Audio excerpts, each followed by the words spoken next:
Assalamualaikum warahmatullahi wabarakatuh. Nama saya Ahmad Gunawan, jurusan Pendidikan Bahasa Arab kelas 6B. Di sini saya akan menjelaskan salah satu materi dari mata kuliah Madkhol Ilmi Al-Lughoh dengan tema sintaksis.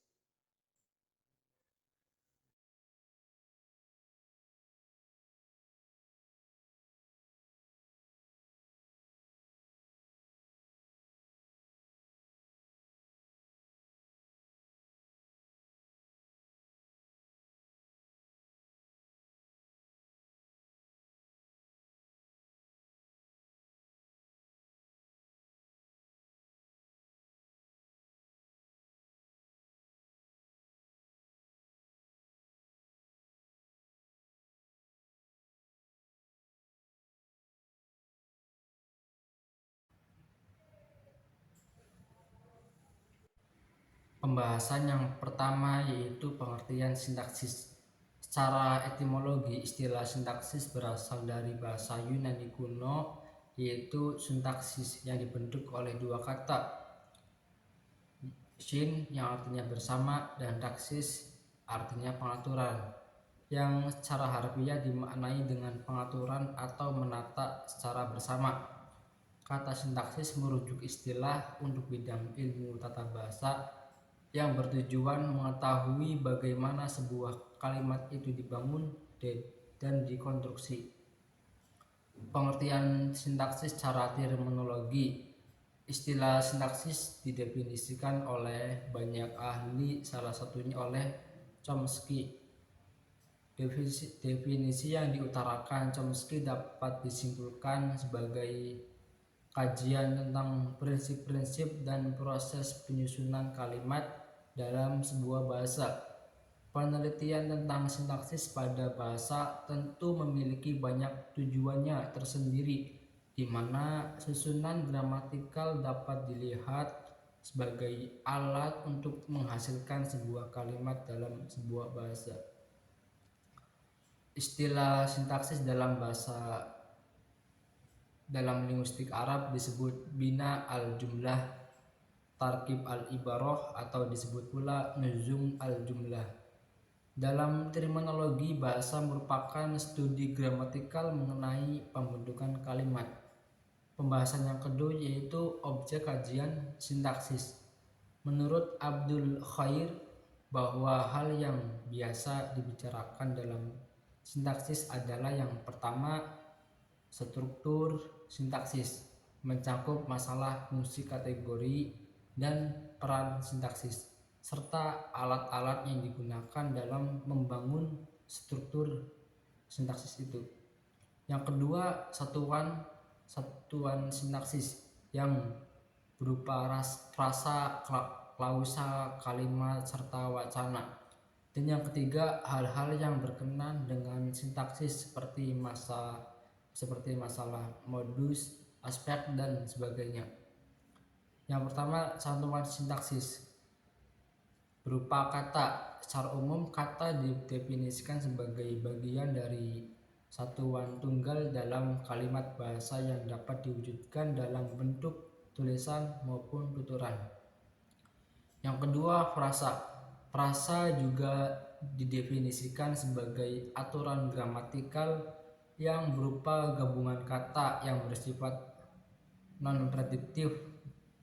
Menurut frasa dibentuk dari dua buah kata atau lebih dan mengisi salah satu fungsi sintaksis.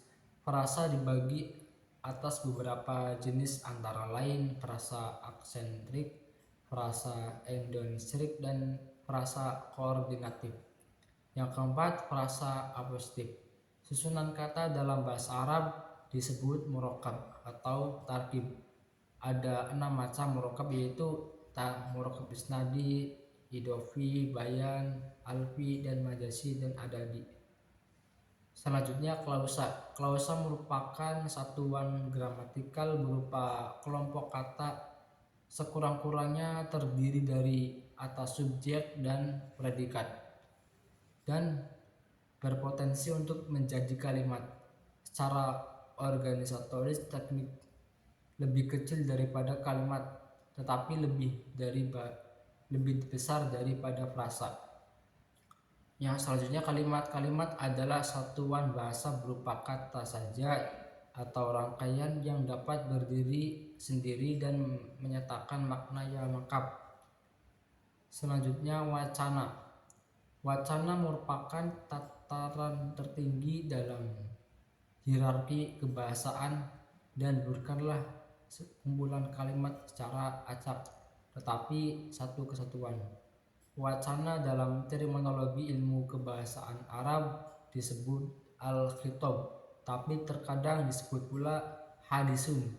Hadisun atau khitab bertujuan yusalil makna ala sami ala tariqil kalam, pendengar kepada makna dalam penyampaiannya dengan teknik kalam struktur bahasa sempurna. Wacana memiliki media perantara menggunakan bahasa tutur, bahasa tulis visual dan gambar, dan animasi dan yang lain, atau percakapan. Yang kedua, alat sintaksis. Alat sintaksis adalah seperangkat kaidah dalam ujaran yang mengatur deretan kata-kata yang membentuk kalimat. Menurut Kencono dan Khair, ada 4 alat sintaksis, yaitu urutan kata, bentuk kata, intonasi, dan kata tugas. Yang pertama, urutan kata.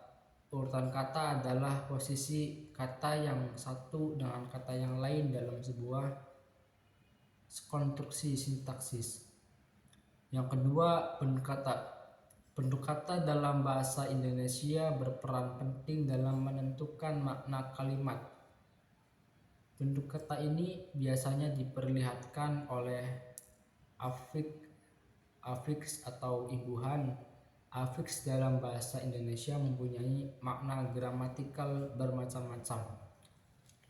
Selanjutnya, intonasi. Intonasi adalah pola perubahan nada yang dihasilkan pembicara pada waktu mengucapkan ujaran atau bagian-bagiannya. Intonasi dapat berupa tekanan, nada, dan tempo. Intonasi merupakan ciri utama yang membedakan kalimat dari sebuah klausa, sebab bisa dikatakan kalimat minus intonasi sama dengan klausa, atau kalau dibalik klausa plus intonasi sama dengan kalimat.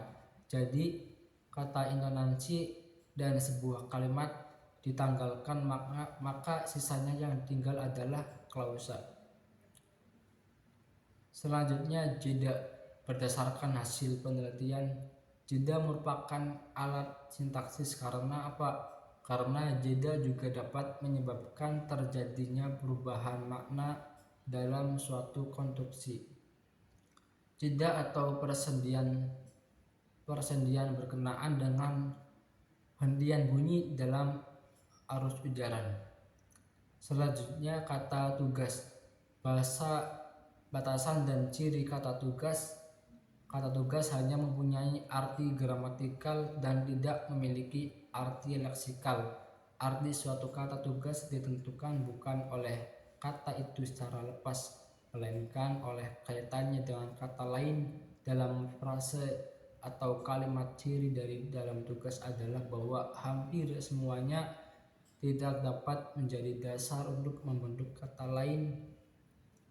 Selanjutnya yaitu partikel penegas. Kategori partikel penegas meliputi kata yang tidak tertakluk pada perubahan bentuk dan hanya berfungsi menampilkan unsur yang diiringinya. Ada 4 macam partikel penegas, yaitu lah, kah, tah, dan adapun 3 yang pertama berupa ketitik, sedangkan yang keempat tidak. Fungsi sintaksis. Fungsi sintaksis semacam kotak-kotak atau tempat-tempat kosong yang dalam struktur sintaksis di dalamnya akan diisi kategori-kategori tertentu. Kotak-kotak kosong tersebut berupa subjek, predikat, objek, keterangan, dan komplement. yang akan membentuk struktur. Baik, demikian yang bisa saya sampaikan, kurang lebihnya mohon maaf. Wassalamualaikum warahmatullahi wabarakatuh.